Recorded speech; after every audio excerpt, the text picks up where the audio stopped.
number was like 10 or 20. It was a very small group, wasn't it, in the beginning? There were about 50 in IETF. Okay, but mainly here, not here, but on the West Coast area, I think. No, on the East Coast. East Coast. Oh. That one was at BBN. Oh, okay.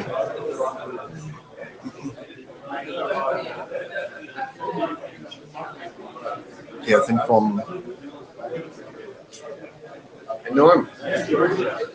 I just told Stuart, we just got that data plan stuff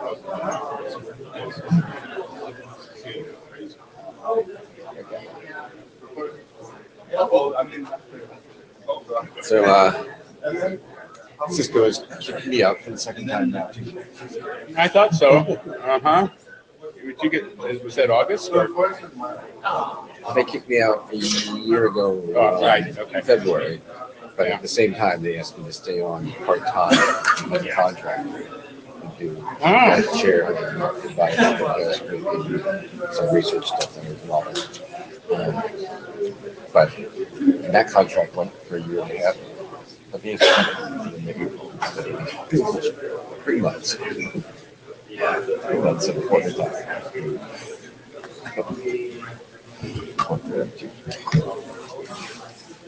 Well, a lot of us are joining the board. Resistance is futile.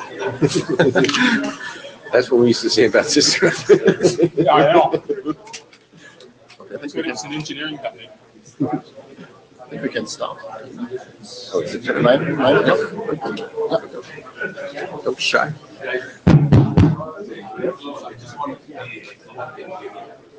Good. Everybody get seated, please. We're going to start.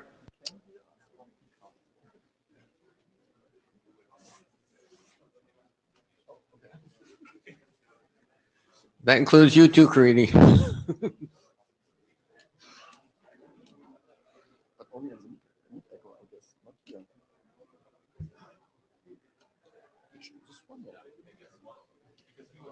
Yeah, just, just say you're going to pass the blue sheets and then get into. Okay, so let's start. So welcome to the MPLS session. I think first thing we want to do, we have a couple of words from our area director, and I will just distribute the blue sheets in between.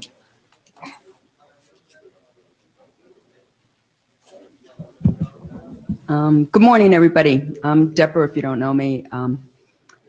We have a very special occasion today. This marks George Swallow's 20th year anniversary for having the MPLS working group and the MPLS working group. And it's his 61st meeting.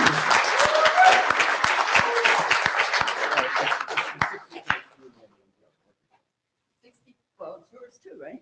No. Oh, you came before. Yeah. Okay, so you got the message. Thank you. Yeah, in fact, I mean, my first meeting was IETF number 43 in Orlando in '98, and I think at that time George was already working group chair of the MPLS working group. So I think he did a very good job during the last 20 years.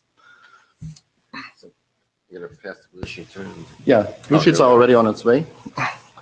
So I think we can go ahead. Yeah. So note well statement. And so then we basically start with a working group meeting. So administrative stuff, so blue sheets, I think, are circling around. Data tracker, here are all information, bless you, on the MPLS working group. Minutes, who's taking minutes? You're taking minutes. Meet Echo, I think it's also online and up and running. And all the information, slides, and so on are already uploaded to the MPLS web page. So.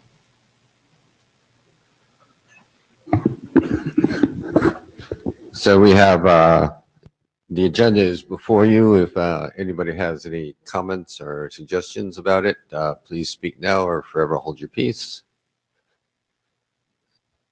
And then this is the agenda for Friday, which is a joint meeting with CCAMP, PCE, and TEAS. So, and that's to discuss Yang models. So, as Lou said, sorry to have you divided between the beginning and end of the week, but we don't have control over the powers that be. And so the working group status, we have one new RFC, that's IETF98-29, which is the BIS document for RFC 4279, which is LSP ping. And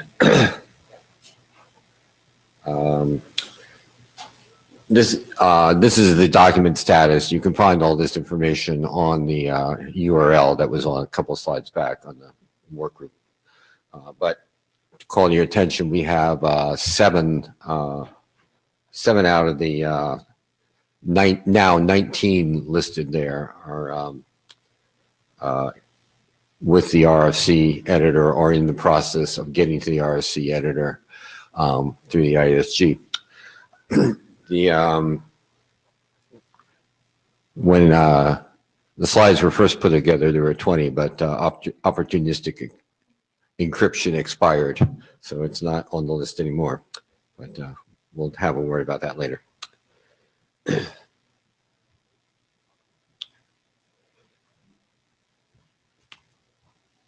So there are a number of workgroup documents. These are documents that are not MPLS workgroup documents, but they're workgroup documents going on in other workgroups that are related to MPLS.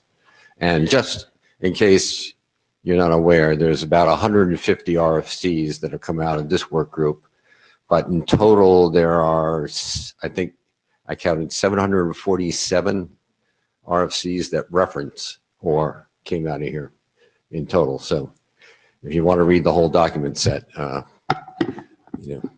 plan some time.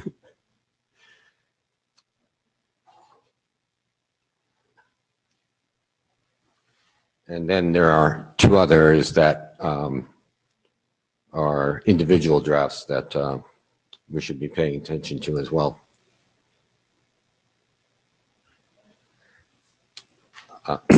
We got a number of new IDs into this meeting, and they will all be presented except for, do you have that one? There's one new ID that is not being presented because I'm not sure if it's travel or they just don't feel that it's quite ready to be presented. But otherwise, we'll have all those in the agenda. The updated drafts, synonymous flow labels, framework, the authors met yesterday to discuss how to progress the whole document set, and we weren't prepared to carry that forth on this meeting, so we'll have updated documents for the next meeting.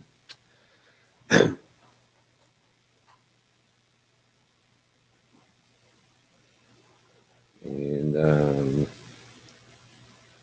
nothing else I want to say there. So in progress, opportunistic encryption, there's a little bit of cleanup work that the authors want to do. Adrian had gone around, well, who's the other author on that? Stephen had gone around and gotten people to start to implement it at some universities. Unfortunately, the graduate students graduated before they finished it, and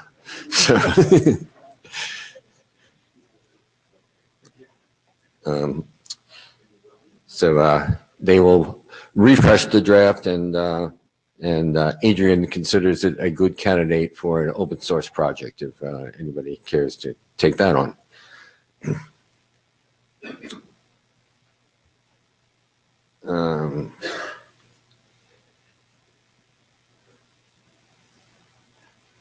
So yeah, there are a number of drafts that are in expert review, and the chairs need to chase down one of them has been there at an obscenely long time, with like half a year, so we have to figure out what's going on there.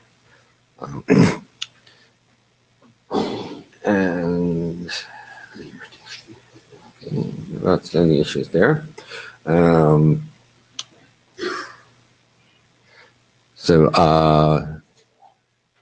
There is some confusion as to whether Carlos is joining this draft or not. Somebody told Noah that he is, but his name isn't on it yet. So, anyway, he's there. Carlos is involved, and hopefully this will keep moving along smoothly. Bidirectional forwarding detection, directed return path. We had a last call. It did not get through the last call because of an IPR issue.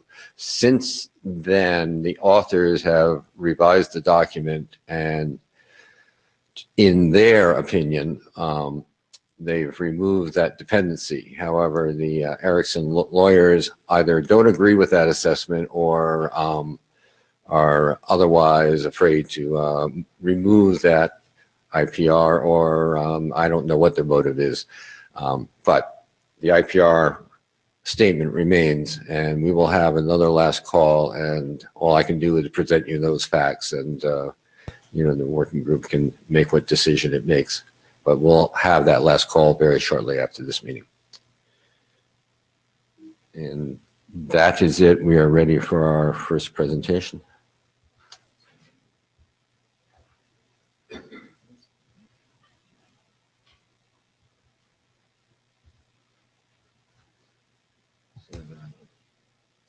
So, Kariti, RMR.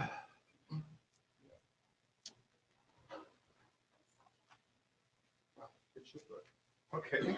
All right. Thanks.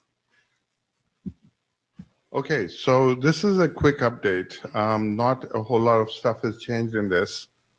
94. That's good. Okay, I'm a few centuries behind. Yeah, I took those slides and updated some of it, not all of it. It's getting fixed in real time. This is really cool. Okay, so, and actually my co-author is here. Oh, he was here. There he is, yes. Okay, so one of the things as we started implementing this, so we do have kind of a very initial version of the implementation, some of the ISI stuff, and we started looking at RSVP and LDP for the signaling.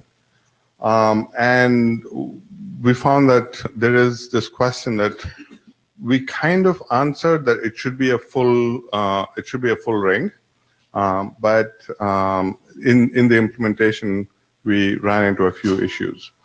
The other thing is, if you have not a full ring but a half ring, should RMR address that? And if RMR does address that, how would it address that? And then, of course, is there anything else? So RMR basically says we want to build a ring LSP. So you start and end at the same place. Well, if you do that with RSVP, there are lots of checks in RSVP that a path message doesn't go back through or to the source, the ingress. And in our code, we have all these tests. As the path message is going along the LSP, you test, am I the ingress? So it's not a big thing, but there is a lot of it. So we sort of came back to the question: should the LSP start and end at the node that at the same node, or should it start at the next node and end at the previous node, kind of thing? So from an aesthetic point of view, it is nice for the LSP to start and end at the same node. It makes it much easier from many points of view. For example, when you think the ring has been fully discovered, you just kick off the path message, and it goes around, comes back to you, and it's done. But if not, you have to tell your neighbor, hey, kick off the path message, or the neighbor has to decide he wants to kick off the path message, which is going to end at you. So if we can get past all the loop checks, we'd much rather do it that way. So our inclination is to keep it the way it currently is, but the question to the working group is that the right approach? So if you think about it here, you have an LSP starting and ending at 1. So the green LSP is how we are envisioning it right now. An alternative is the LSP that's going in the clockwise direction that ends at 1 starts at 2, and the LSP that's going in the anti-clockwise direction that ends at 1 starts at 0. It's not really nice to do it that way. And so again, as we go through the next stage of implementation, if the green LSP works, I'd much rather do it that way. The other advantage is that you can do a self-ping of the LSP, but you're literally checking the entire LSP. So you're at 1, and 1 will never put real traffic into the LSP, but by putting an LSP ping packet or a BFD packet into the LSP and seeing that it comes back to itself, it can say, this LSP is working. Every hop is doing the right thing. So it's nice to have this end-to-end test of the LSP. So for those reasons— Can I make a comment? Yeah, sure. It doesn't guarantee that everything's working right, because some of the things are supposed to drop off, aren't they? I mean, everything comes back to Yes. yeah, okay, So sorry. the goal is to get to 1. Yeah. And so, 2 can get to 1, 3 can get to 1, but if 1 can get to 1, everyone can get to 1. So the worst you could have is somehow a label got corrupted in a forwarding table, and it wasn't going on to that LSP. Right. So if the hop from 1 to 2 broke, one might think the LSP is broken, but that's not, it's not really. But if it works, everything is working. If it is broken, if it's that first hop, then you don't want to see that. So I'm just making the point that doesn't prove it. Unless you ping from 2, you don't know for sure that 2 can forward on to that LSP.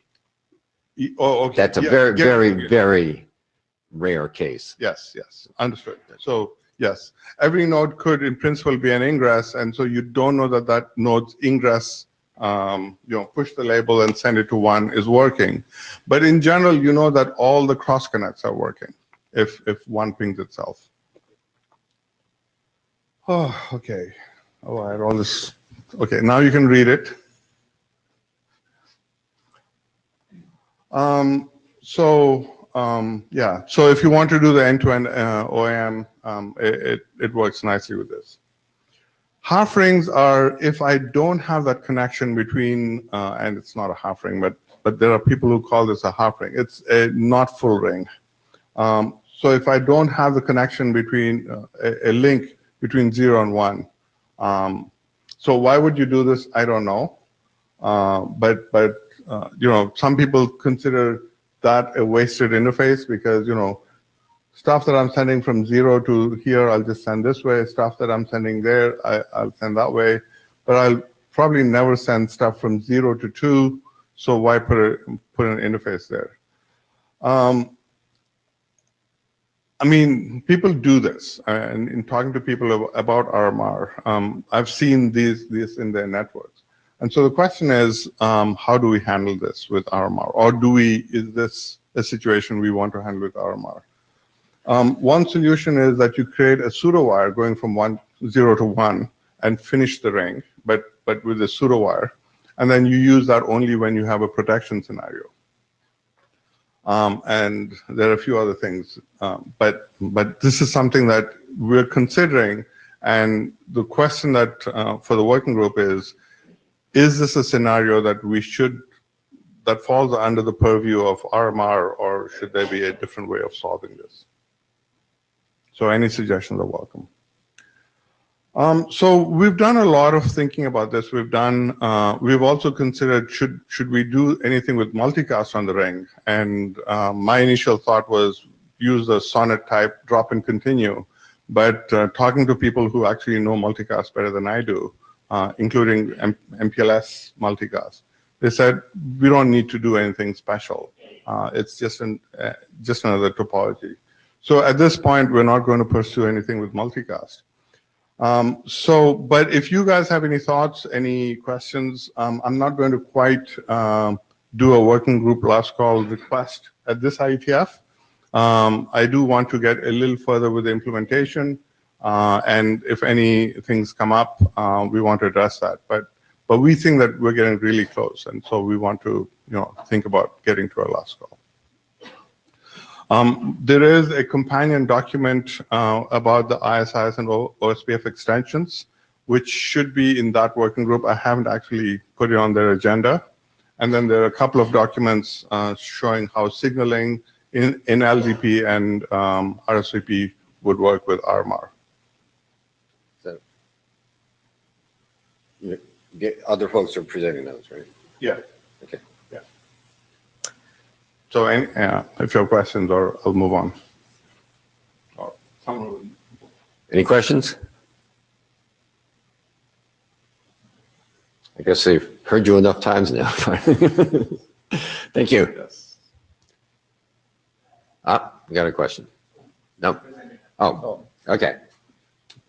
So we now have RSVP extensions for RMR. So we continue with RMR for a couple more presentations yet. Okay. Good morning, everyone. My name is Abhishek Deshmukh. I'll be presenting signaling extensions for resident MPLS rings. So I'll start with RSVP extensions, and then I'll move with the LDP extensions.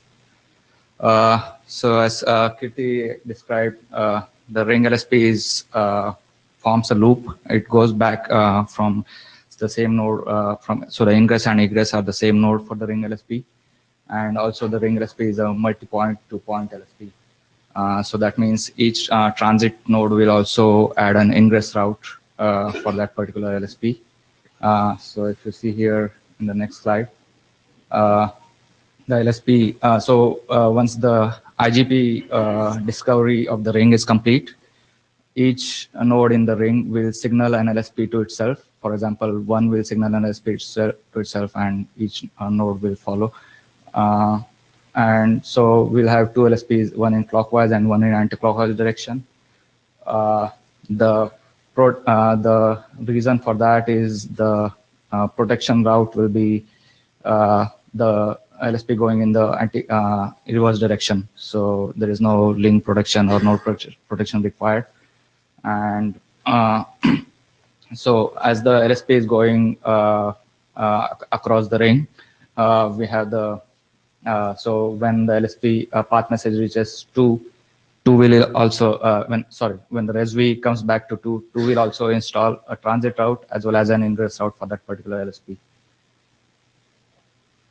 And one more thing is the ring will have, so when all of the nodes signal their corresponding ring LSPs, there will be 2 N ring LSPs, not N square LSPs.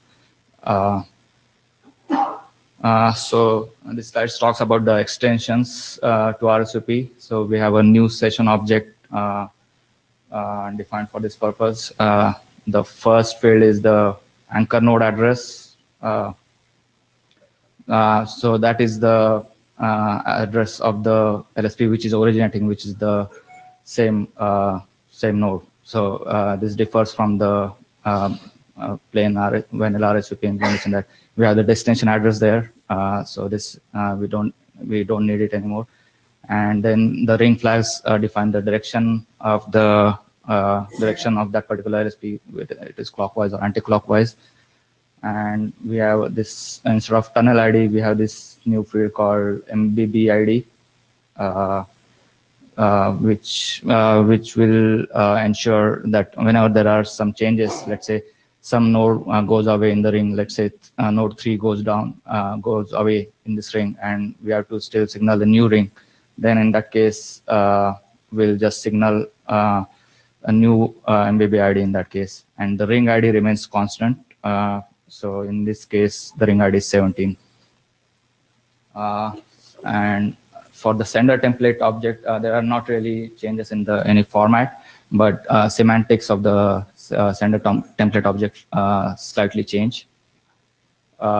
So what we'll do is as the path message is going across the ring, we'll have each node will add its own sender template on the incoming path message. So the reason behind this is that this is going to be a multi-point to point LSP, as we described earlier. So whenever, let's say, the link between 3 and 4 goes down, still we have to maintain the LSP is going from 4 to back to 1. So for doing that, we are adding this extra. Each node is adding its own sender template in the outgoing, and the corresponding resume message will also have its own filter spec and flow spec objects. And then bandwidth management. So the one interesting thing about ring is we'll have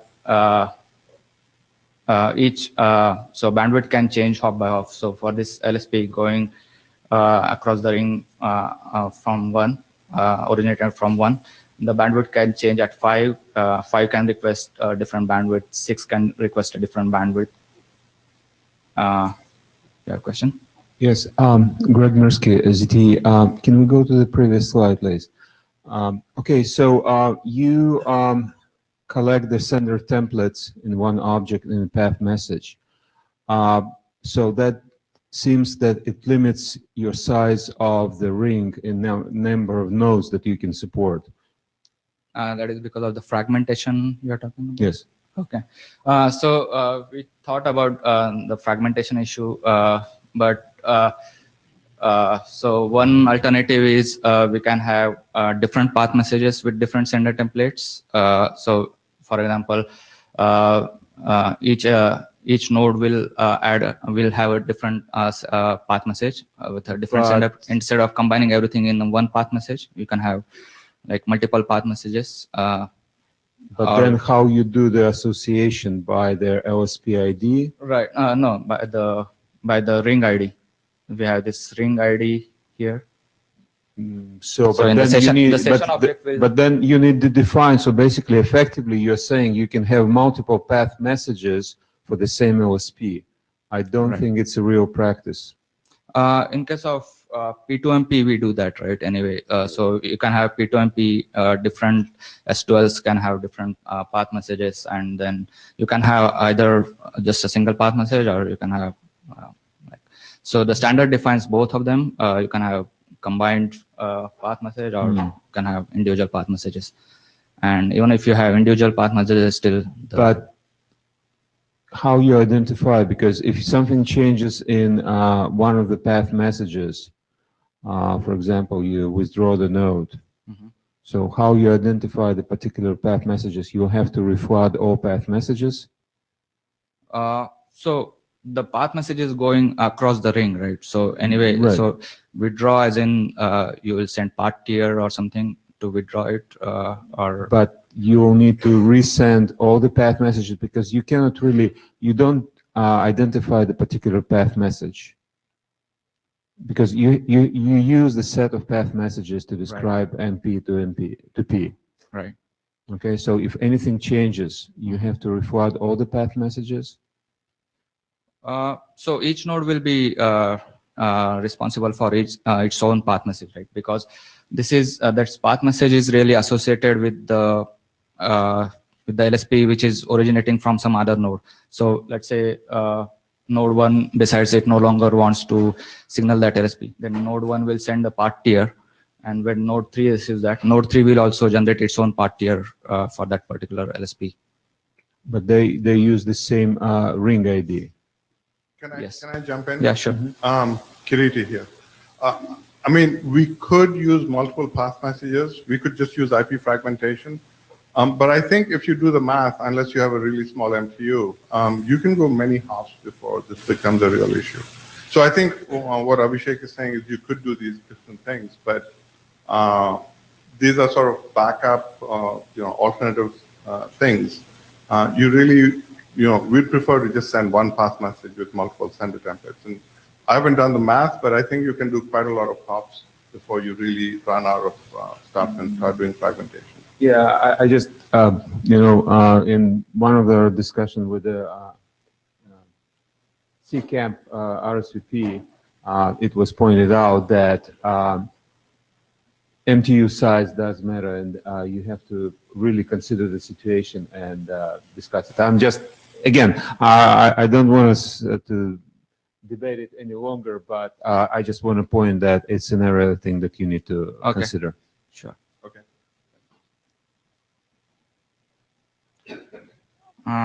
Yeah, so about bandwidth management stuff. So as I was saying, the LSP originated from one, for that LSP, each transit node can decide it wants, so for, let's say, the node 5 wants a bandwidth, some service come up, and node 5 wants increased bandwidth for the segment going from 5 to 1.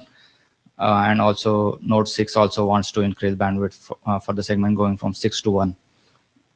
So in that case, we'll have another, like as I was describing in previous slide, we'll just add a new sender template object for that particular segment. So this slide explains that in further detail. So here in this case, node 5 is trying to increase the bandwidth. So all the first 4 sender templates are same, and there's no change.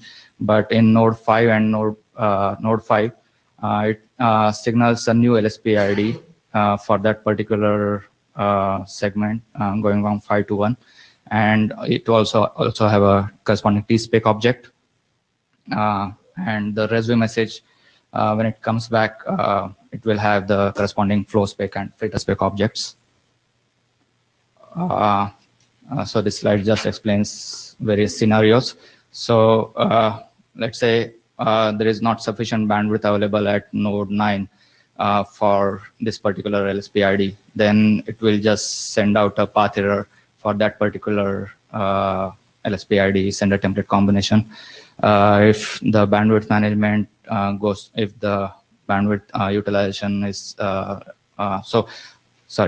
so each node will have its own like bandwidth accounting depending on the whatever bandwidth is requested, and if there is sufficient bandwidth available, then it will receive just one resume message with the corresponding tspec and flow spec objects. Flow spec and filter spec objects. So that is it. And one more thing about the reservation style. So this will be a shared explicit reservation style, but the shared explicit means the reservation will be shared between the corresponding senders. So in this case, for the LSP originating from sender template 5, will share the bandwidth. So LSP ID 2 and 3 will share that bandwidth when it is being set up. After that, the LSP ID 2 will be teared down. So as next steps, we need more feedback from the working group, and we request for the working group adoption.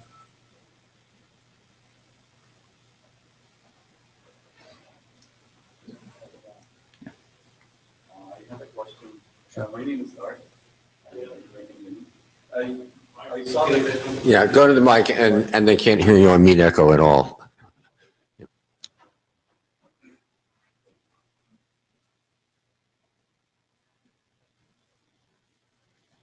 Tarek Saad from Cisco. I saw you introducing MBB ID.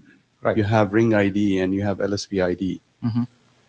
And unless I missed, you didn't describe how you're using MBB ID and why do we need three IDs? So Ring ID is constant, so it never changes. Ring ID is something similar to the extended tunnel ID that we have in the current path message. For this particular ring, the ring ID is 17. So this will never change. So this just ensures that, so there can be multiple intersecting rings across, right? So for example, this is node 3 and 4. There can be another ring which is sharing node 3 and 4, and that ring ID might be something else like 18 or 19. So, so for node 3 to distinguish between different rings, that ring ID is needed. And the MBB ID will be used when we are when we are signaling a new session, it's kind of a different tunnel ID. You can't really say it as a MBB concept. So let's say we want to signal. I'm not clear what's the difference between ring and a tunnel. So because you're saying there is a ring ID and a tunnel ID, and no, I'm saying the MBB ID is corresponding to the tunnel ID that we have right now in RSVP. So for example, this link, when this node 3 goes away and we have to just signal the ring across 1, 2, and then the next stop is 4. Then in that case, node 1 wants to signal a new instance of that particular ring LSP. So that will then in that case it will signal with the new ID. okay, it's not perfectly clear to me. Like for example, one ring can have many tunnels, right? Is that what you're saying? One ring can no. So No. Okay, so then Yeah. one ID can. right. So the ring, right? So whenever the path message goes across the ring, so in that case, each node will have its own, will add its own path message. But the tunnels that you are saying, the MBB ID that was there, so that will be only used when you are moving away from some node, or there's some new instance you are signaling. Okay. For the LSP. So we can discuss it offline, but I have very strong objections to putting that in the session object rather than the sender object, as the LSP ID is what is used today for all the other FRRs, Right. MBB kind of things. Okay. So So the LSP ID will be, so we are using it in the sender template object that we are talking about, right? well, So you can create a new sender template object as well, you know. So. Yeah. So currently we are using it for a different purpose, for the bandwidth management. What I'm saying is you can define a new C type. You know, not, is that the right word? It's yeah. Okay. Yeah, we'll consider that one.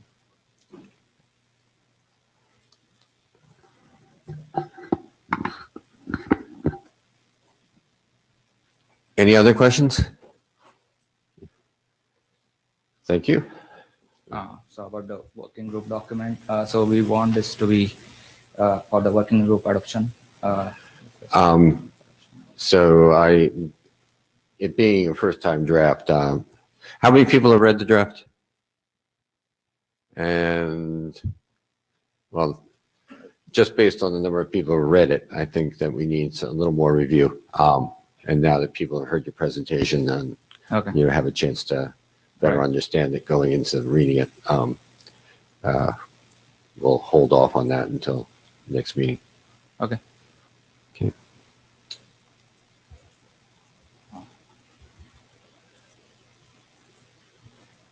So the next will be LDP extensions. So the author for this is my colleague Santosh. So I'll be presenting it on his behalf. So this slide explains what are the issues with LDP on the ring. As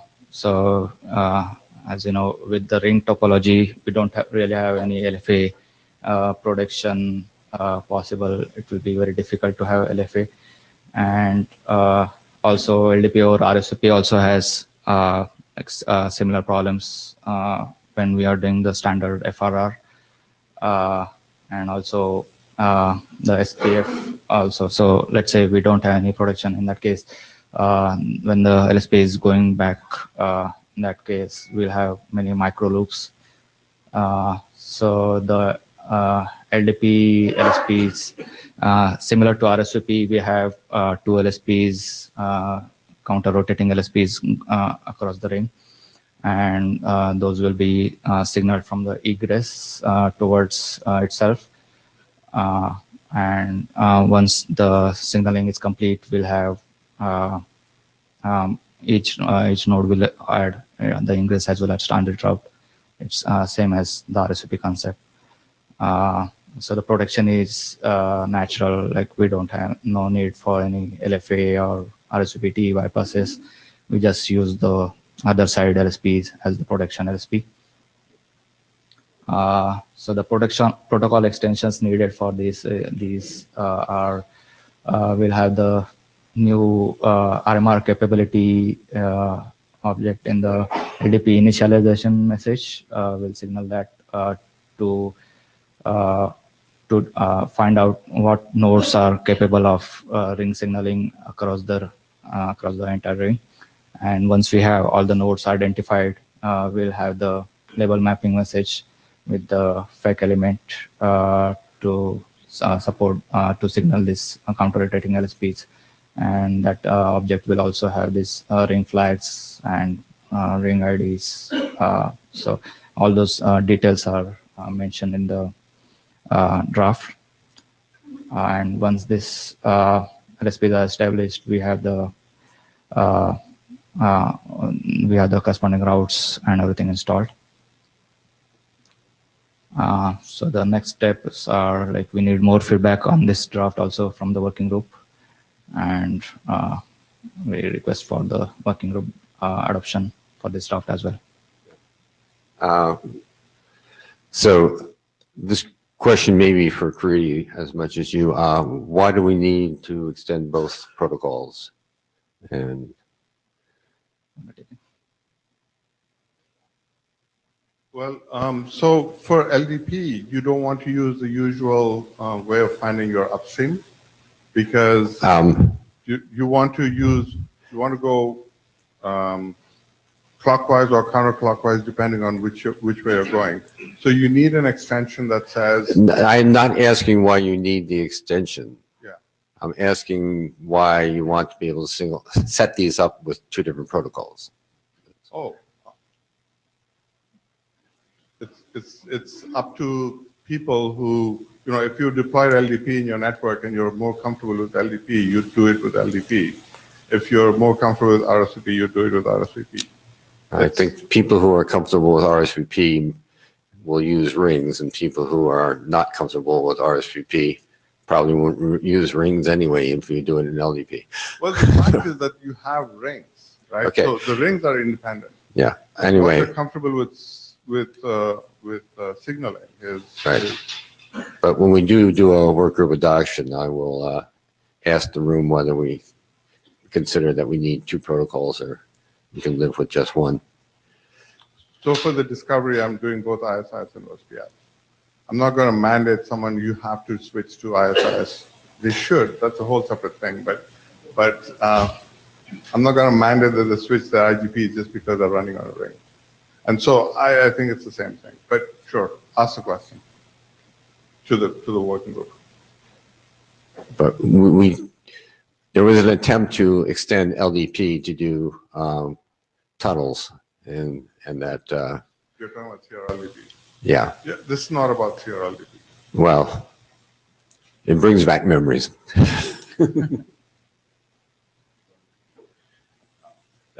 Real quick, George. Eric Osborne, level 3. Is this thing? I guess it is on. I could see a need where some people are going to want to do this with RSVP and some with LDP. I don't have a specific use case. I haven't dug into it a lot, but if it can be done in both, it's going to make people's choices a lot easier. Is my second opinion. That helps.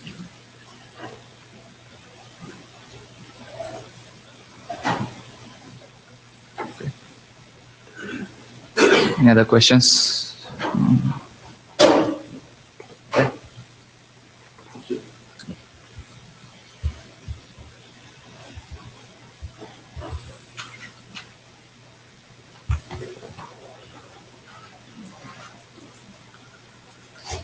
Hi, my name is Harish Sitaraman. So I'm presenting this draft on behalf of the co-authors.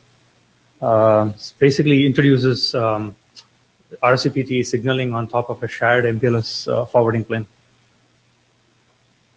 So the basic motivation of this was to couple RCP signaling plane on top of the segment routing type of MPLS forwarding plane, using the similarity would be similar to adjacency SIDs. It also decouples any platform limitations that one may have on fib sizes. So fibs that are very small can also operate. RSVP can run on that, thereby managing the data plane footprint that's available on the box.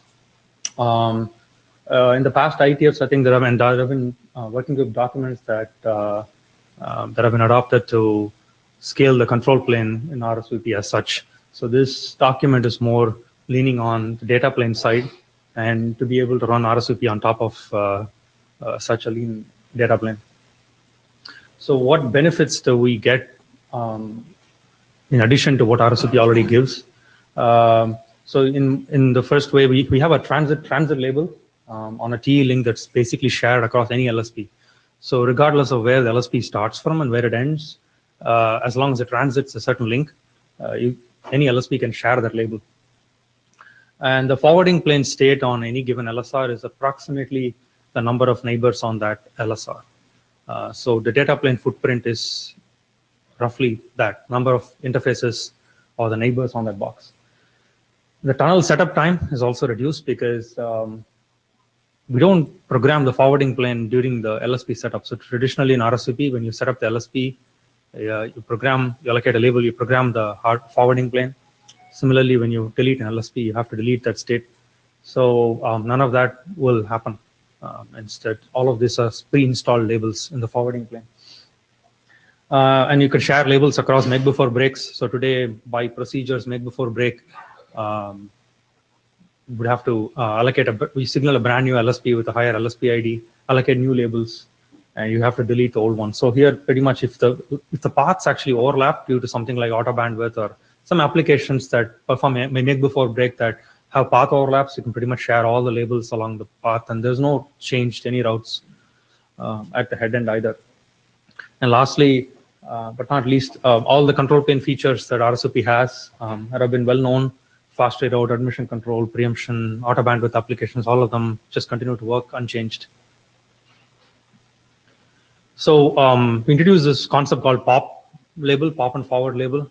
So pop and forward is basically an existing label operation. It's already done. For example, at a penultimate hop router, you would pretty much see incoming label getting popped and forwarded down an interface.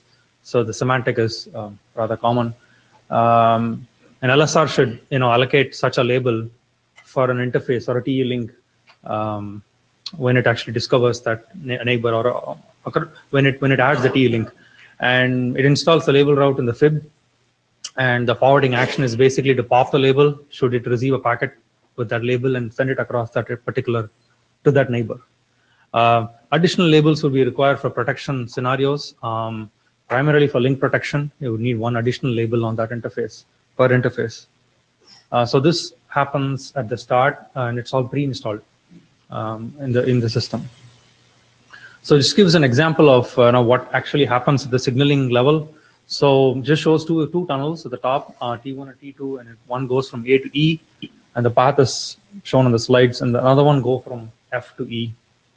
In both these situations, both these tunnels actually have the same label stack. So a point that I guess brings about here is once the ingress actually imposes a label stack at this point in time, and both these tunnels have the same label stack. They share the links, the red colored links, and on their paths, and they share the same labels that those links offer. In terms of the signaling extensions, actually rather very minimal. There's the LSP attributes object or the required attributes object in the path message that's already available. It basically introduces another flag in there for pop label, so the ingress can actually signal the LSP asking for this type of a tunnel. And similarly, on the reverse direction, when the RSV comes back, there is a bit that's flag actually in the RRO label subobject that basically indicates that a given label is a pop label or traditional swap label. So when the ingress actually receives all these labels recorded in the RRO, it can basically construct the entire stack out of the RRO and can install that. It also allows an ability to do explicit delegation of label stacks. So explicit or automatic delegation. So in this example, actually, let's say for some reason the LSP length is very long and you're unable to impose the entire stack on the ingress. Either you can explicitly ask the ingress to pick one or more hops along the way.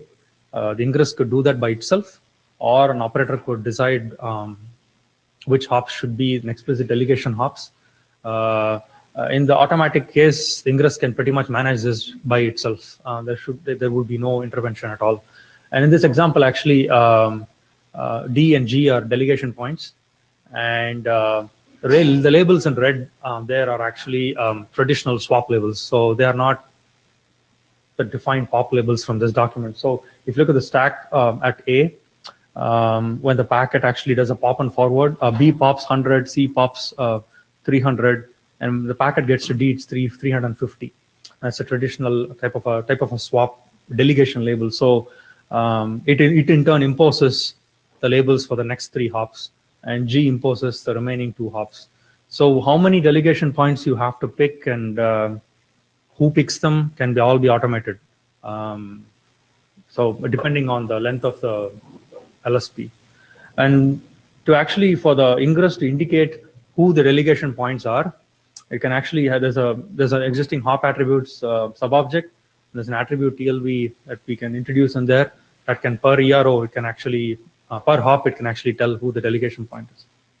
Hi, Greg Mirsky, ZT. So I just wonder, why need to introduce new construct when you effectively can do this stitching of this segment LSPs and use everything that's already available? You mean in RSVP?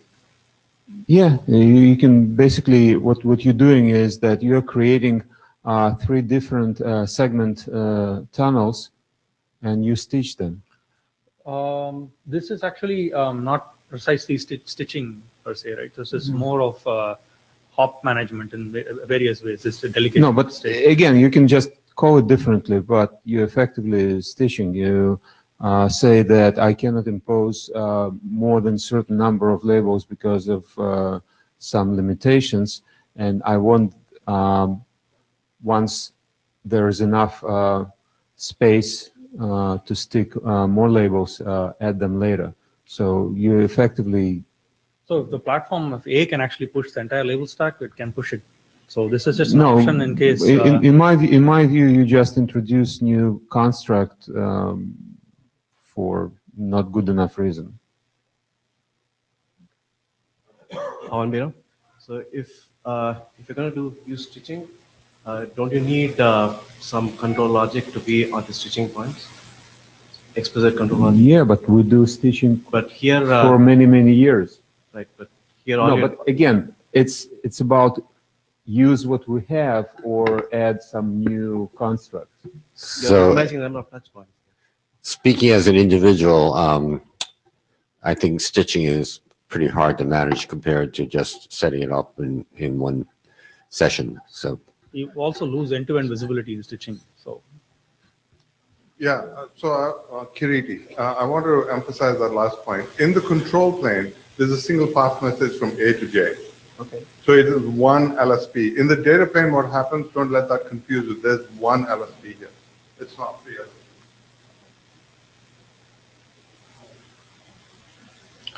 So, so another thing is this is also, you're also able to mix like different types of labels. So for instance, if you take D and G and let's say they don't support this feature at all, and it's traditional RSVP running there, allocating regular swap labels on that hop.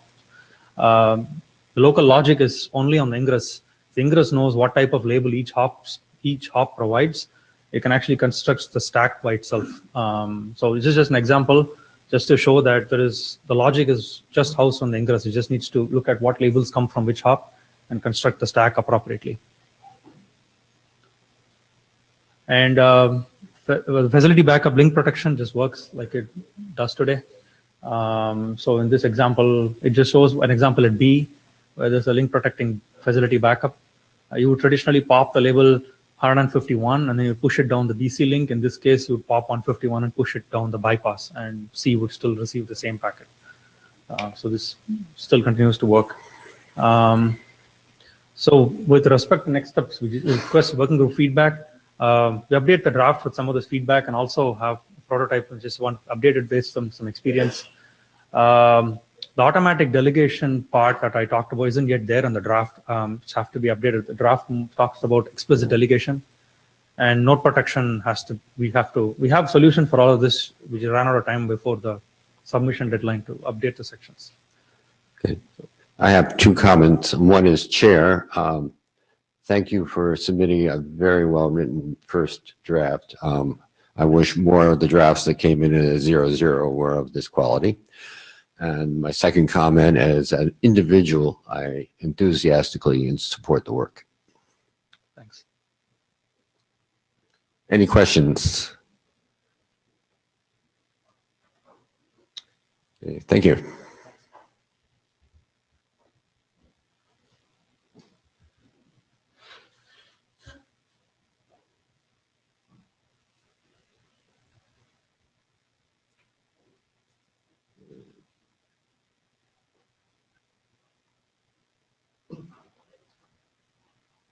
Okay, so you've seen this draft before. It's basically fast read out for LDP, but node protection. And we're going to use RSVP signaled LSPs to do the node protection. So the main thing here is that if you're looking at node protection for RSVP, for LDP, there have been many solutions provided. So you can use SR, you can use TI-LFA, and there are many types of LFA for this. What we're saying here is that you can do link and node protection using RSVP-TE. So independent of the topology, if you can signal the path, you can use SRLGs.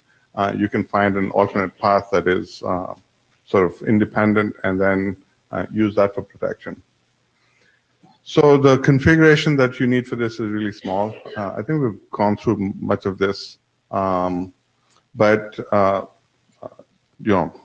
so we're using existing mechanisms. We're not inventing any new mechanisms. All we're saying is you have RSVP, you've got LDP, you've got targeted LDP sessions, which you need for node protection.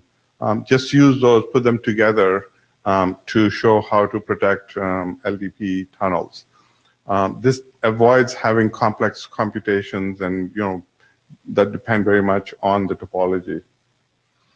I'm really confused by the slide. I'm just the presenter, don't shoot me. I think it applies to SR, but it says yes and no. So if someone can explain that to me, I'll be very happy. I would have just said yes. But the solution, the object is to provide protection. And so you can create this bypass tunnel with RSVP-TE. And if you're using node SIDs, you would need something like that because you're otherwise dependent on the IGP. So link protection is already deployed, but we're saying you can do it for node protection as well. So this has been approached by many others in different ways. We think that the procedures here are much simpler. We're using existing mechanisms. And if you're not just allergic to RSVP-TE, this works quite nicely. So I guess at this point, we've addressed a lot of the questions. The draft has been pretty stable. We have implementations. So the authors would like to request a working group document status, adoption by some working group. We did get the feedback last time that we should present this in RTGWG, so we'll do that. And we're hoping that one of these working groups, having decided which will own this, will take this to working group status. Comments, questions? Okay, thank you. Thank you.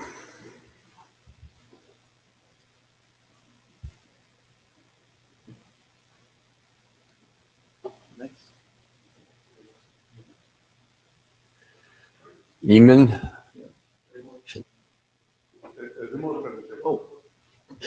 Oh, is remote?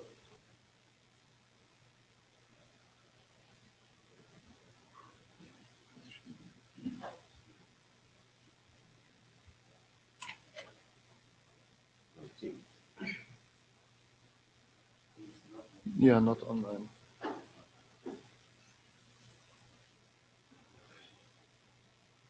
No participants queued up to present.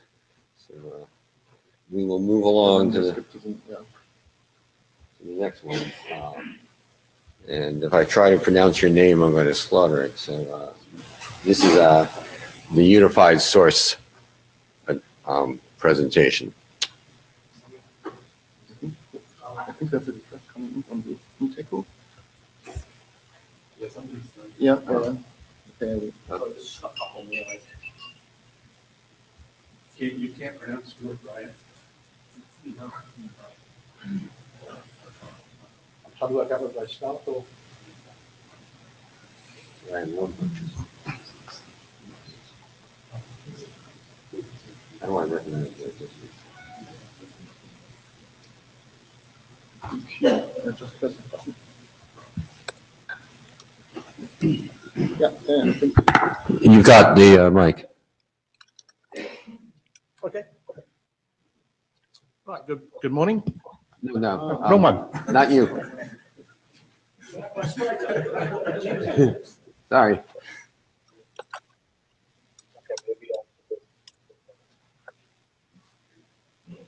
Tavik, are you there? It's human. Hello, can you hear me?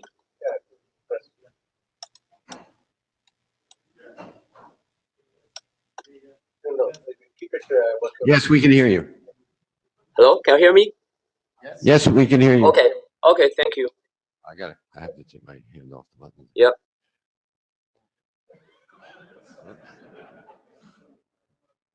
We lost him.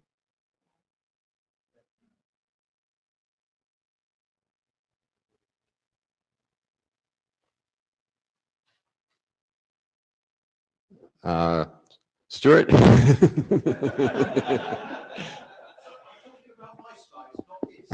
Yes.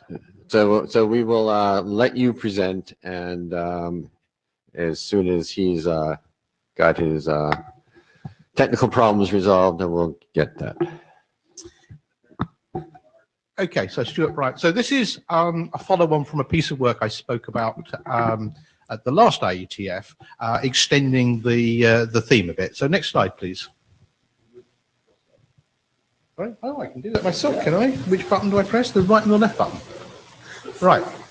So these are the goals that we had for this thought study.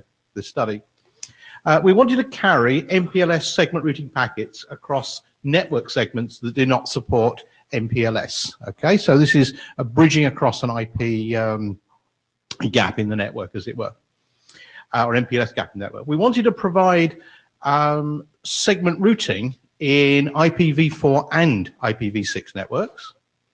Another goal was to try and find a minimalist approach to service function chaining. We wanted to use existing hardware and IETF specifications wherever possible. And we wanted to provide a common approach from all of the for all of the above, if we could do that. And we also have set ourselves as a requirement that we should be able to do this without using any of the pure MPLS control plane items. So SDN or segment routing extensions in the IGPs, but not a full-blown sort of LDP or SVP implementation, unless that's actually what people wanted to use.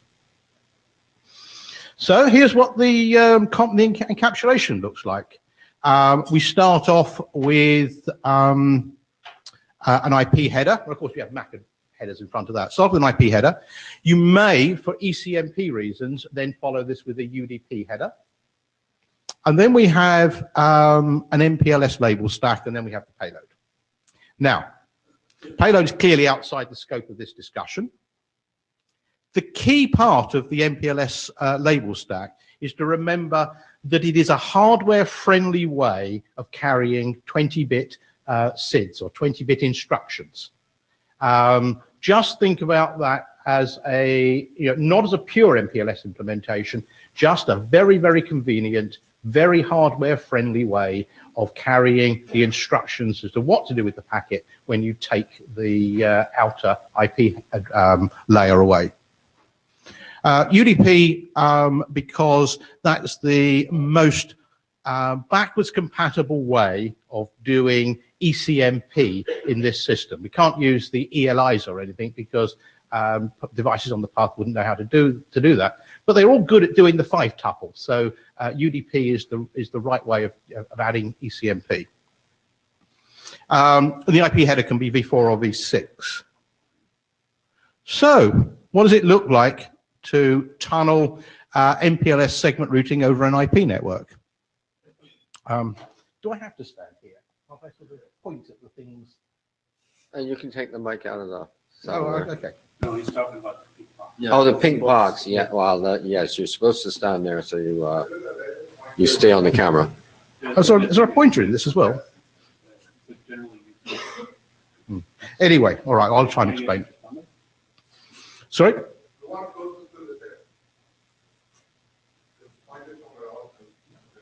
Oh, that one, okay. Yeah, this is not one of Luca's super powerful lasers.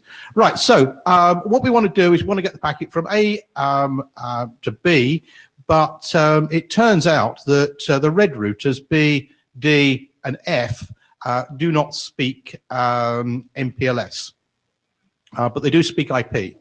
So clearly we start by tunneling through B to E.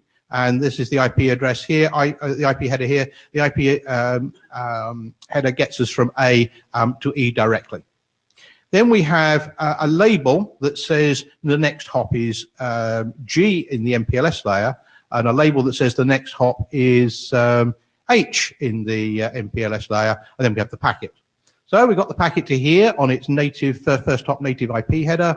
We look at the packet there, and that says, I need to get to G. So we put the IP address header on to get to G. The net result is we carry label H to G, and then G sends it as IP straight across D to H.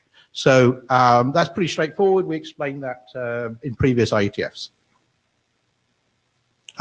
Here's a bit of detail. There is a bunch of detail that you need to go through, but for the purpose of explaining it, I think that we could find no showstoppers, and I think you can trust the authors to work on the detail at another stage.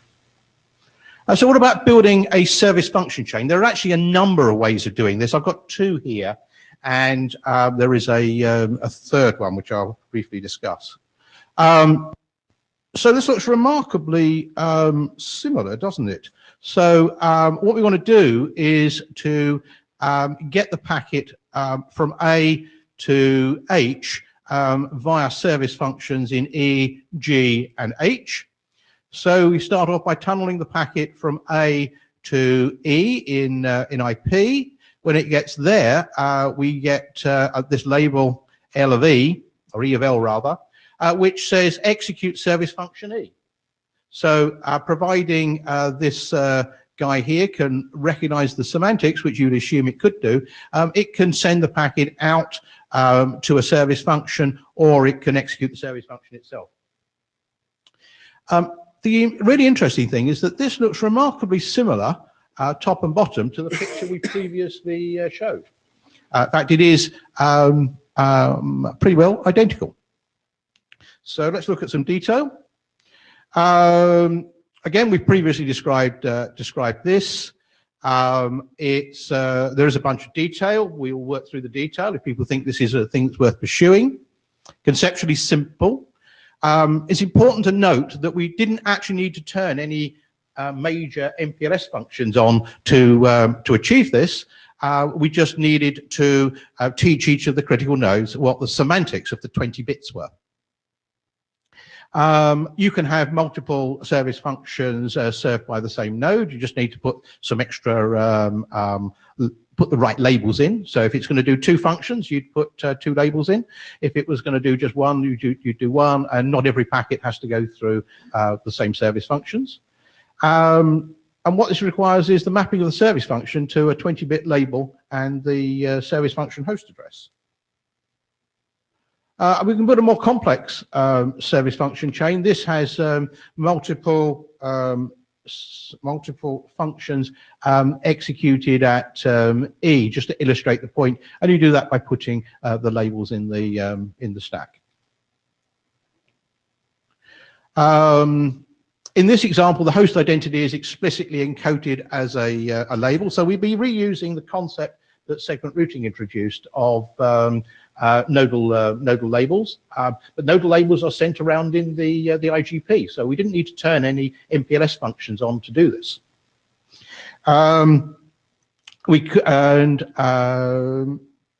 Yeah, so there's again a lot of detail, but I think the principle should be clear to everyone. So what about in getting segment routing to work in legacy V4 networks or in V6 networks? This looks by now to be a remarkably similar picture. If 20-bit SIDs are good enough for most applications in MPLS, 20-bit SIDs are probably good enough for most applications in an IP network. So with this structure here, which is a structure we've met before, the function of the labels, which are just 20-bit identifiers as to where the packet is to go, conveniently carried in an MPLS carrier, allow us to get the packet from A to H via key nodes E and G using hardware that is already deployed through most of the world. Chipsets can already do most of this, and we don't need to have the discussion about extension headers, etc. This kind of just works. The encapsulations are already defined. 4023 and 7510 describe how to get MPLS over IP or how to get MPLS over UDP. The number of bits it takes to encode a SID in the packet is, well, it's actually 32, of course, but 20 is the key number. The compact format means that the headers are much shorter than they would otherwise be. Again, we do not need to turn on the mainstream MPLS control functions to make this work. We are using the IGP to carry the SID information around in exactly the same way. It can be deployed as an interim until full-featured SRv6 is available in that part of the network. And of course, in networks which are still using IPv4, they will just work with this. Again, a bunch of detail to work through, but no showstoppers as far as I can see. So, conclusion, a single compact data format can support the interconnection of disjoint MPLS segment routing islands, something that we know we need to do. We can also support service function chaining. We can also support IP agnostic segment routing over IP. It's important to focus on the 20-bit instructions, not the packaging in RFC 3032 format. This is just a way of getting a hardware convenient way of getting this to work. And finally, the unification approach has benefits that we think are worth further study. So are there any questions? I guess there probably are from the two at the back of the room. Ron Bonica, Juniper Networks. First, an observation. Let's assume for a minute that at the bottom of your stack is an IPv6 header. Yep. What you have in your segment routing MPLS label stack carries the exact same information as an SRH and SRv6. What's elegant, so it's exactly the same information, it will give you exactly the same functionality. Yep. What's elegant is it's much more complex, not complex, compact. Yes. 32 bits as opposed to 128. Yes. And you can reuse all that SR-MPLS technology. So there's something very elegant here. Thank you. Yeah, and for those who want to do funky things at the end of an SR-V6 tunnel and address frames of a movie or whatever application they have where they might run out of labels, there's nothing that says that at the very bottom behind that last IP header there can't be a whole SR route object. And indeed, there's nothing to say we can't use a set of labels, one that says what the movie is, one that says what the studio is, and one that says what the frame number is. Yes, but for those who want to Yes, keep along on what they're thinking about, then there's nothing stopping them. Exactly. So I want to echo what Ron just said, Curiti compiler. You did have a bullet that said this could be used as an interim solution until a full-featured SRv6. Indeed.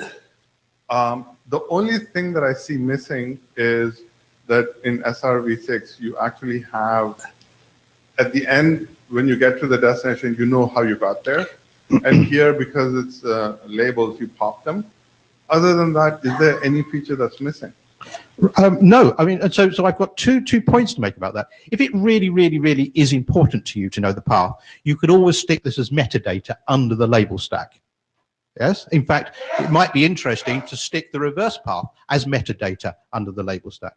Secondly, I kind of take the view that if this is good enough for MPLS segment routing, it's probably good enough for a lot of applications where you're in an IP fabric. No one has complained that losing the label stack was a problem in conventional conventional MPLS segment routing. They have, but ignore them. So why do you say this interim? Why not just say this is a replacement for SRv6? Because I don't want that fight. Hey, I'm pushing you into the fight. Ahmed Bashandi, Cisco Systems. If we do this, then I assume that MPLS runs everywhere. Well, my phone doesn't run MPLS, my laptop doesn't run MPLS, my router at home doesn't run MPLS. And since you don't want to get into this fight, I don't want to get into it. Well, hang on a second. Let's understand what we're saying here. I'm using a 20-bit representation of some key points or key instructions in the network. The point I was making was you shouldn't think of this as MPLS. You should think of MPLS as a network programming language. That's what it's always been. Okay. And you can still get from your phone through the network because the outer is IPv6 or IPv4. Okay, let me rephrase. My phone doesn't run 20 bits identifiers. It runs 128 bits or 32 bits. We will find out. Adrian. Adrian Farrell, I'd just like to restate what you said. So your phone doesn't run segment routing. So, no, I mean, it may run IPv6. It does not run segment routing. And this is just another way of encoding the segment routing stack. It's not different. It'll still do everything that your phone does already without changing your phone. No one would associate your address with a label. They just simply put your address down at the bottom of this thing. Yeah. Again, if I want to encode functions that my phone wants to do, my phone understands 128 bits. It runs 128 bits. It doesn't run 20 bits. Well, if we're talking about functions, then it doesn't understand those unless you teach it about them. And you could teach it about a 20-bit identifier just as easily as you could a 128-bit identifier. But you don't need to go down that hole. You don't need to go down that hole. That's not true because it already runs the 128. I have to go and modify the kernel, modify tons of things in my phone to understand 20 bits. I think you need to read the draft. The draft says you put 128 bits on the outside. So the thing that goes to your phone does not need to do the 20 bits. What is in the draft, it says, or what the command says, that I can replace the 128 bits with 20 bits. And what I'm saying, that's not true. And I agree with you. It's not true. That's not what the draft says. Actually, the draft, I think I should explain. The draft, which was written in quite a hurry, is not quite such a complete story as the slides. So if you see a difference between the draft and the slides, believe the slides. And the draft, the next time you see it, will be a much better representation of the story. Ron Bonica, Juniper. Right now, we don't need to argue SRv6 versus what you're proposing, because that's not the discussion we're having today. Yes. We're just arguing what you're proposing, and that seems to be pretty good. Everybody seems to be liking that. Right. So we'll produce a 0-1 that expands. Will hopefully be a whole lot better than the 0-0 because I had to read it twice, and having had some previous conversations with one of the authors, I got it, but it's. We will do a much better job next time. We apologize for the omissions in the original version. Okay. Okay. Thank you.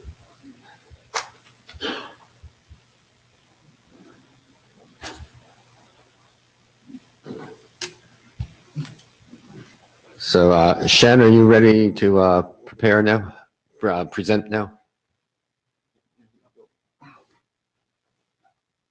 Oh.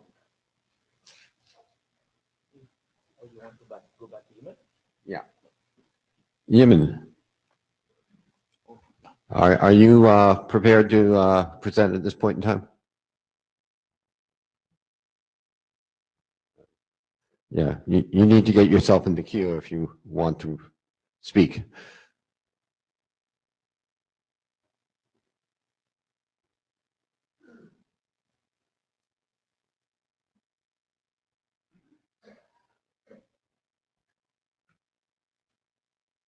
Well, seems to be on your line, but I'm not getting anything, so Carmen, come on back up. Cameron, sorry. I do. Yeah, hello everyone. My name is Karman. This is just a quick update to a Yang data model for LDP from last IETF. So a little bit of history about the revision. We originally had one single draft that covered that Yang data model for both LDP and MLDP. And that draft was getting way too big, and based on our recommendation from the working group and the chairs, we split that draft into two different IETF working group document, one for LDP and one for MLDP. So I am presenting this update just for LDP, and later on the Friday session, there will be a update for MLDP draft on the Yang model for MLDP draft. So we posted, we split the document right after IETF 97. And since then, we have posted another revision of the LDP document and MLDP document, which basically takes care of one major comment from MPLS RT review, which was to basically consider splitting modules, LDP and MLDP modules into the respective base and extended features, meaning that our model was way too big, even for a given area for LDP and MLDP. So we were asked to look at the division about base and extended models. So revision 01 is basically a revision that takes care of LDP partitioning of the features between base and extended. And this was posted right before this IETF. So changes in this revision 1 is basically partition or LDP feature set or our configuration and state model and other stuff into base and extended parts. We at the team that has been working on this LDP and MLDP Yang activity, we met a few times and partition and categorize features accordingly. The base category basically includes all those features, most of the features which are already specified in LDP base RFC 5036. It does not cover everything from that RFC, but all the base features. So one of the kind of criterion rule that we use to categorize base features those are the features which are required for any minimal LDP deployment. For example, without LDP LSR ID, you can't really, that feature is almost undeployable. Versus, LDP IGP sync feature, that's not really a base feature. That is a good feature to have, but that's probably goes into extended category. So that was a criteria we used to categorize base versus extended. So anything that didn't fall under base, of course, went into extended model. So there are a couple of slides on different feature partitioning. We can go through this. You can go through this later. One thing I wanted to highlight is that since we also have LDP IPv6 RFC, the team agreed and decided that V6 LDP will not be part of base. It's a base module. It will be extended module. That doesn't mean that we don't have to support LDP IPv6, but the base deployments which are already out there really do not have LDP v6 because it's very recent. So anything about v6 is in the extended model. Any bells and whistles which are not really for primary use for LDP are in the extended model. So you can see that in the base model there's only a few ticks here. Same on the next one, and same when for the peers. There are lots of things that you can configure under LDP peer. There's a password you can tune, you can have the capabilities, but we all those per peer tuning are part of our extended model. So in order to achieve that, so our existing Yang module was IETF-MPLS-LDP. Now it has been broken into two separate modules. One is base model, and other is extended module. It is important to know that in the base module, everything is mandatory. So there's no if features support in the base model. And in the extended model, which we call LDP-EXT, prefixed by LDP-EXT, it's optional for implementation, and there are other IF features which are part of that module. Right. So the base LDP-based module is still augments our control plane protocols and routing. However, our extended module now, which we call IETF-MPLS-LDP extended, that augments base LDP model. So that's just Yang logistics. So if you can see now, I mean, I didn't have enough place to put everything, but for the extended, for the base config, so this is how the hierarchy now looks like. It's very simple. Only things is keeping in LDP is basically a couple of things under address family enablement, a couple of things on discovery interfaces targeted. These are all base features for LDP, and a couple of things under peer. All other bells and whistles have moved to extended model. So really in the Yang, if you generate a tree from base model, this is what you will see. If you generate the whole tree with base and extended, probably you will see it's 3 times the size of the tree than what I'm showing here. So again, for the extended, I just put for the sake of comparison to base. Again, it doesn't cover everything, but you can see this almost at least double the size of the base model that we have in LDP. So we have a couple of open items that team has been discussing, haven't been able to conclude one way or the other, and would like to get working group or consensus or input on this.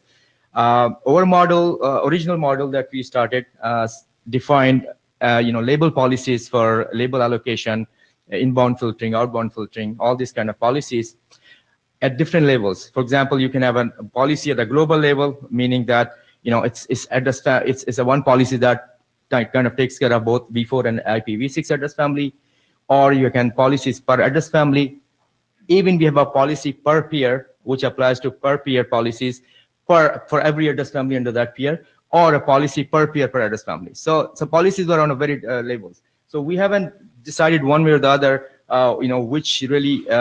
which policy should really make it to base, and the remaining should go to extended. So this is one open item. I would like to get your feedback, maybe here or over the mailing list, and then I think we can move forward. For now, if I remember correctly, we decided to keep per address family as in our base model. So there are a few pending items that we haven't completed on the draft. We still have to specify some default values and have to realign our draft with respect to intended and applied config changes that we still have to make. But I think our major focus from a couple of ITFs to this ITF was to split LDP and MLDP, and within each LDP and MLDP split base and extended.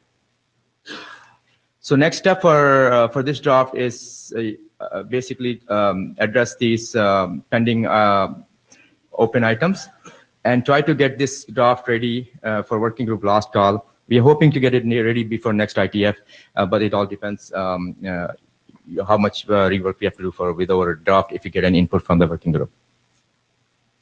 Okay. So any questions? Thank you.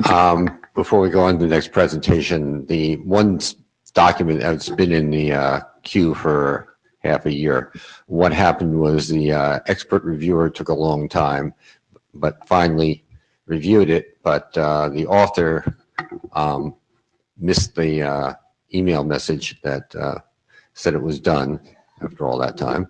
And so it sat a couple of more months, and then LOA recognized it and they worked through the details, and Deborah has promised to review it quickly, and we'll get it moving along, hopefully within the next week. Yes. So Yamin, you're ready? Yeah. Okay, you're on. Can you hear me? I can hear you. Okay, great. So this is the MPLS.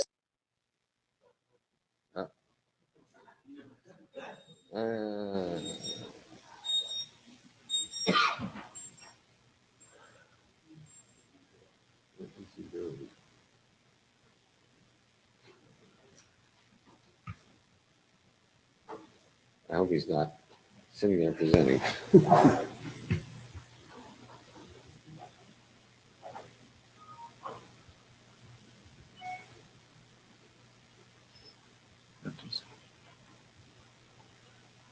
Try it again, press it only once, and then leave it as it is. Just one more. Oh, you're Can you on. hear me? Okay. So next slides, please.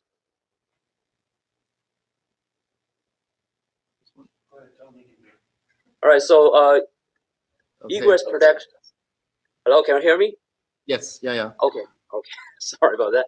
So egress protection is essentially the fast reroute for egress failures, which include egress node failure and egress link failure. Egress protection is equivalent to the traditional fast reroute for transit node and link failures. Fast reroute is desirable mainly due to local failure detection and local repair, which can provide very fast traffic restoration and complement global repair and network convergence. Next slide, please. Egress failures are a little bit complicated than the traditional transit link and node failures. In the case of egress link failure, is a failure at the service level.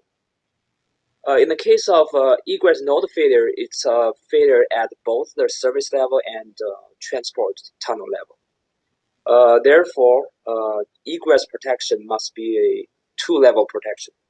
That's why in this draft we introduce the notion of a protector and the notion of protection service instances on protector. Next slide, please.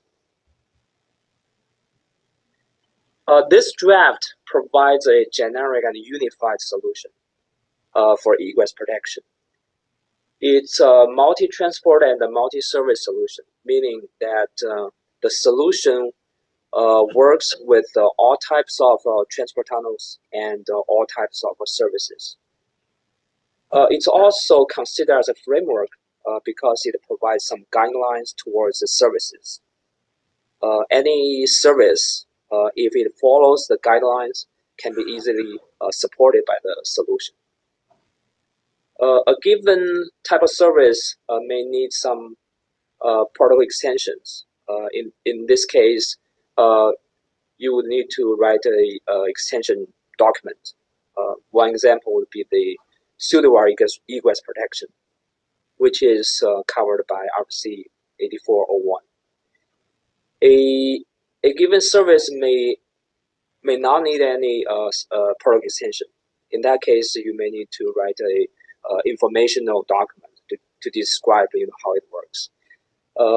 In the case of layer 3 VPN egress protection, we actually described it in the current draft as an example. Next slide, please.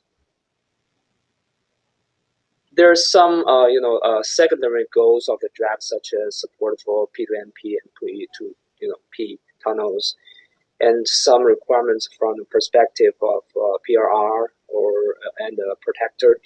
So I will not get into the detail in this presentation. So next slide, please.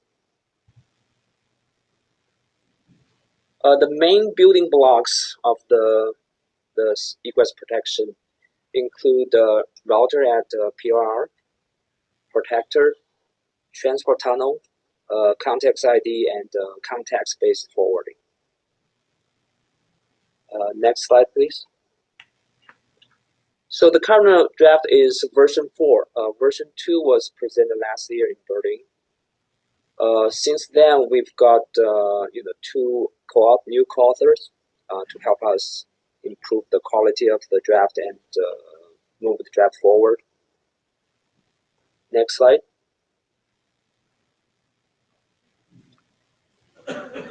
So by default, the draft should work with all existing vanilla, tunnel protocols. However, we modify the text to not to preclude any tunnel protocol extensions, if these extensions can facilitate egress protection establishment. So one example would be the RSVP egress protection draft. Next slide, please. We added a section for on egress link protection. So in this case, the protected egress will act as a PR. Next slide, please. We also add a section on the centralized protector model. In this case, there will be a single or a small number of dedicated protectors to protect all the egress router and the egress links. So this model has an advantage in scalability than the other model, which is called the co-located protector model. So I think that we believe at this stage the draft is mature, and therefore we like to request for working group adoption. So how many have read this draft? And how many believe this is something that we should be working on? And how many believe that this is a sound basis to adopt as a work group document on this? A little bit less, but so we will take this to the list. All right, thank you. Any questions? Okay, thank you. Thank you. Yeah.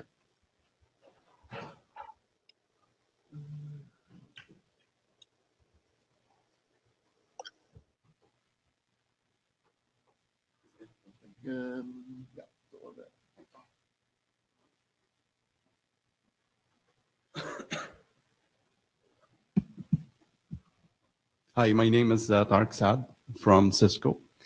I am presenting an update on this draft about RSVPTE summary of fast reroute extensions. We had a new co-author join as part of this update, Rakesh Gandhi. So I plan to give a refresh background and update, and then close with the next steps. So this draft was initially presented back in IETF92 in Dallas, and then we did subsequent updates in following IETF's meetings. The focus is on addressing a scalability problem with RSVPT FRR. As defined in RFC 4090. The solution tries to minimize the amount of signaling and processing overhead that happens between the PLR and merge point after a failure. So it does so by associating the primary LSPs with the bypass protecting them, and by exchanging the summary refresh message ID before the failure, so that summary refreshes continue on after the failure. This document was reviewed by Lou Berger, and he provided comments, and we addressed those. It was also reviewed by the MPLS review team, and we addressed the comments coming from them. And finally, the document shepherd, also provided us comments and we addressed them. In essence, this draft is proposing an extension to the association, RSVP association object, by introducing a new association type for bypass summary FRR. It does contain the identity of the bypass and the bypass group identifier and the summary refresh message ID.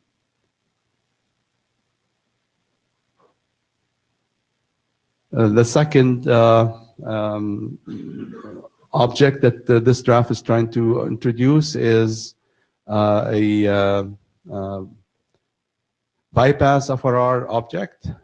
Basically, it's carried in the bypass LSP session path message, and it contains all the bypass group identifiers that have gone active after the failure. So we are defining FRR active C-type as part of that object. So in terms of next steps, we think this document is stable enough, and we welcome further comments, and we ask for working group adoption. So how many have read the draft? And how many believe this is something we should be working on? And how many believe this is a sound beginning for that work? Okay, thank you. We will take that to the list. Thank you. Any other questions? Okay. So we're finishing early today, but we have a rather packed agenda. Oh, somebody have a question? Oh. Just blue sheets. So we're done for today. Friday, we have a very packed agenda. So see you all on Friday.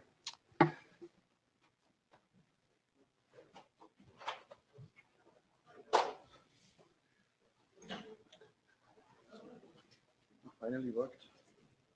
Yeah.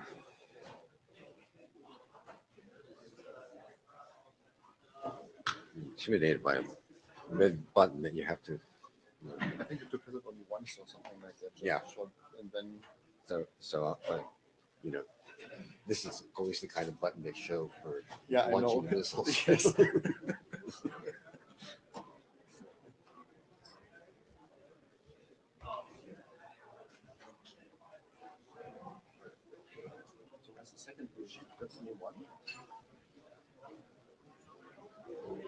Who has the other blue sheet?